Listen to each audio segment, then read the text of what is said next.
नमस्कार, मैं सदर सैफी और आप देख रहे हैं हमारा खास बुलेटिन। दोहरा मापदंड विनाश का रास्ता बन सकता है। संभल के जामा मस्जिद हिंसा पर फूटा जमीयतुल उलमा का दर्द, भाई सुप्रीम कोर्ट से अब गुहार लगाई है।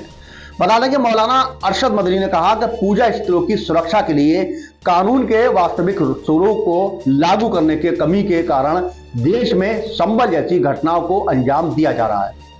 इन घटनाओं को रोका जाना बहुत जरूरी है। पूजा स्थल अधिनियम 1991 के बावजूद निचली अदालतें हैं मुस्लिम पूजा स्थलों का सर्वे करने के आदेश जारी कर रही हैं, जो कि कानून का पूरी तरह से उल्लंघन है।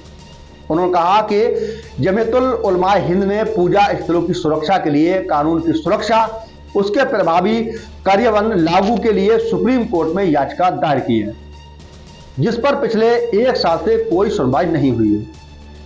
सुप्रीम कोर्ट के तत्कालीन सीजेआई डीवाई चंद्रचूड़ ने केंद्र की मोदी सरकार को हलफनामा दाखिल करने के लिए कई बार मोहलत दी थी, लेकिन मामले की सुनवाई नहीं हो सकी। अब संभल की घटना के बाद जमीयतुल उलमा हिंद ने सुप्रीम कोर्ट के इस मामले की अपील की और जल्द से जल्द सुनवाई का अनुरोध भी किया है। बताते चलें कि मौलाना अरशद मदनी ने संभल में पुलिस फायरिंग की कड़ी निंदा करते हुए कहा कि पुलिस की बर्बरता का एक लंबा इतिहास है। चाहे वह मालिकाना हक हो या हाशिमपुरा, मुरादाबाद, हल्द्वानी या संभल, हर जगह पुलिस का एक ही चेहरा देखने को मिलता है। पुलिस का काम कानून व्यवस्था बनाए रखना और लोगों के जीवन तथा संपत्ति की रक्षा करना है, लेकिन दुर्भाग्य से पुलिस शांति की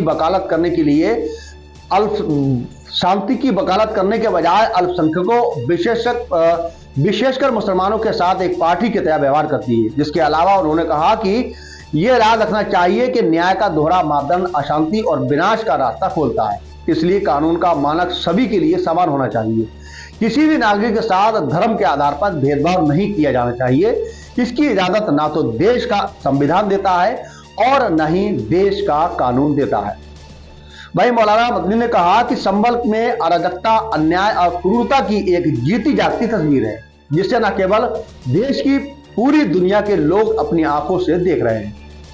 अब नौबत गोलियों तक पहुंच गई। कैसे संभल में बिना उकसाए के सीने में गोली मार दी गई। कई वीडियो वायरल हो चुके हैं, लेकिन अब तक एक बड़ी साजिश के तहत प्रशासन ने बताने की कोशिश नहीं की कि जो लोग मारे गए वो पुलिस के नहीं बल्कि किसी और की गोली से मारे गए। ऐसे के बड़ा सवाल ये बनता है कि पुलिस ने गोली नहीं चलाई, जबकि पुलिस की बंदूकों से गोलियों की बारिश हो रही है।